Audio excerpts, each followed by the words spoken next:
David Grasso at Salt here with James Aiello from the Greenwich Economic Forum. How you doing? Good to be here. Good to see you. Likewise. Tell me about your business and what you do with the Economic Forum. Sure.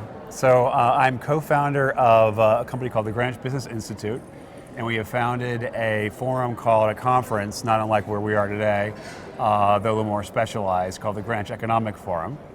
And in that forum, we convene about 400 people, mostly C-suite, mostly from the hedge fund, private equity, venture capital, and real estate industry, kind of the alternative investment space. We do it in November of the year. We had our first annual event last year.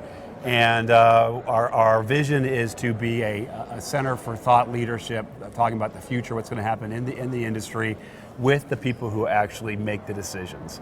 And we were very blessed. We sold out a couple weeks before the event. We had CNBC covering us live. We were covered by Bloomberg, Financial Times, about 30 different publications.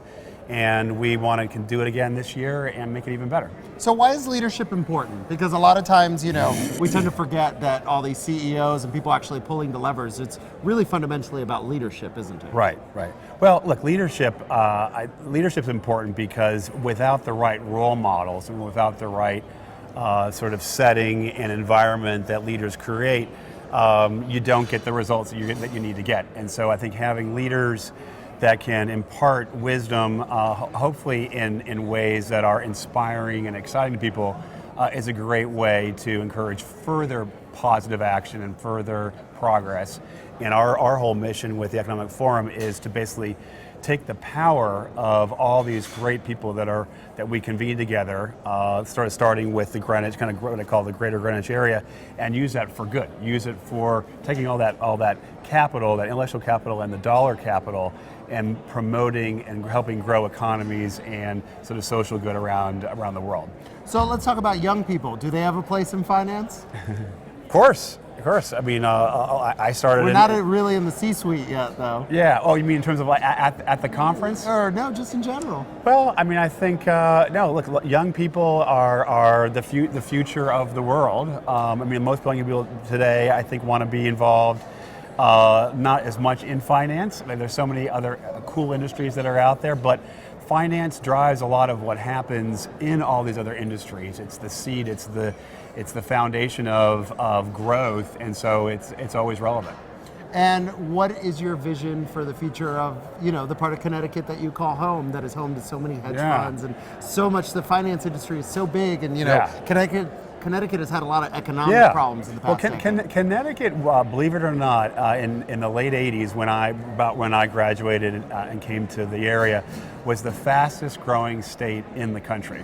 The GDP was, I'm told, and I think it's actually right, is about 4 or 5%. But a lot was going on in New York at that time. That was not the heyday for New York. There was a flight outside of New York City into the suburbs in Connecticut, which had extremely low taxes, beautiful coastline, great schools, on and on and on, was the beneficiary of that. Over the succeeding decades, that kind of advantage in terms of the tax rates has diminished.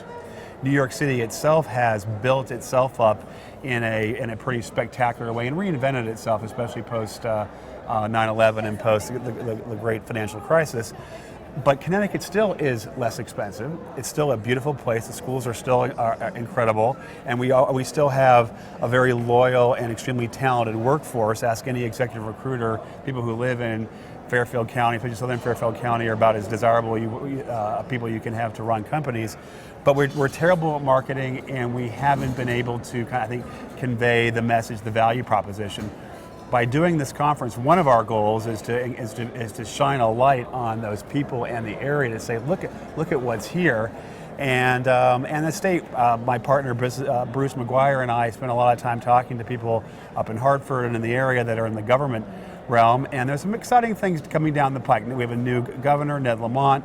There's a guy named David Lehman, who is the head of DECD, and there's some exciting things that are coming both in terms of innovation, cutting red tape, being very thoughtful about tax policies and so forth. So we're optimistic that things will actually, the future is bright and things will look really great for the state. Well, hopefully you can turn the page in Connecticut and we start to see some good headlines about the nutmeg state. Yeah, I think our time is now, and it's up to us and others to make it happen.